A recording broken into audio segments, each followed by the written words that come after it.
I'm Dylan Kendall, and welcome to the second installment on how to have a happy home full of amazingly fantastic vegan happy desserts. And if you caught the earlier one, you'll know that I'm here with Celine Ikeler, the Karma baker. I think probably one of the best bakers in the entire city of Los Angeles, and also vegan and gluten-free. So in the last video, we learned from Celine how to replace butter in your favorite chocolate chip Betty Crocker recipe. And in this video, I think the other thing that kind of concerns people when they look at vegan baking is, what do I do with egg? So Celine's going to talk a little bit, first of all, like, what does an egg do in a recipe? I know you explained what butter did, but what's an egg's role? Yeah, so eggs are even more magical than butter because they add binding, they add leavening, they add fat and texture.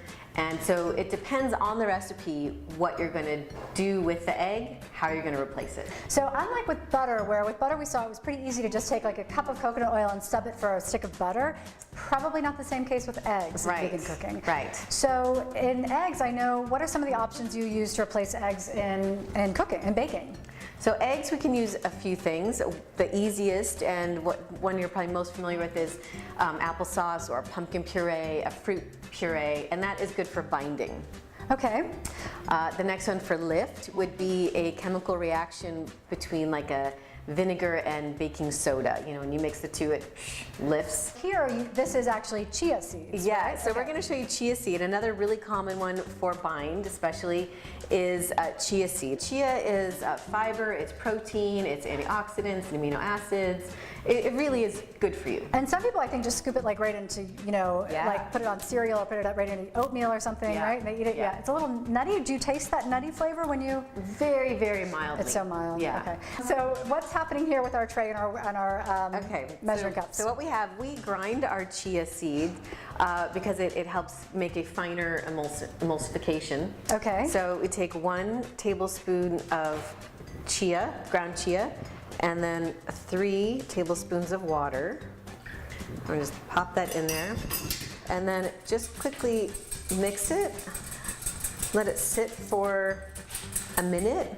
And already you can see that it's starting to get thick. Yeah, like gelatinous kind of, right? And it becomes almost a solid. And you need to do that as opposed to just putting the chia seed directly into the recipe, right? It needs to have this kind of thing happen. Yeah, you want it to have its moment of reactivity and turn into a gel. And then you want to add things to the gel and mix that so that it incorporates and gives you some fluff. What would you add to the gel? I would add my sugar and fat next. Oh, okay. So you would add the sugar and fat next, and then I know we were really lucky with the coconut oil. Like I said, it was such a clean swap. Is this a direct swap for an egg or not yet? Yes. Oh, it really is? Yes, so 1 egg. Take 1 to 3. Is, yes, 1 tablespoon chia to 3 tablespoons water. And your favorite Betty Crocker 4th of July kind of really toxically fattening cake could be made a tiny bit healthier and vegan for sure, just by doing this with so if it were a 3-egg recipe, you would do 3 tablespoons and 9. Yeah, exactly. Wow.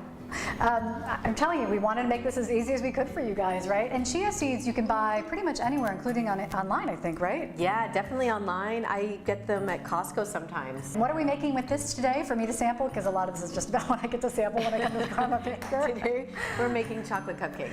This is the final product of what we were making when we were talking about how we replace eggs in an amazing cupcake. And I'm going to, like I said, take it for the team. And oh my God.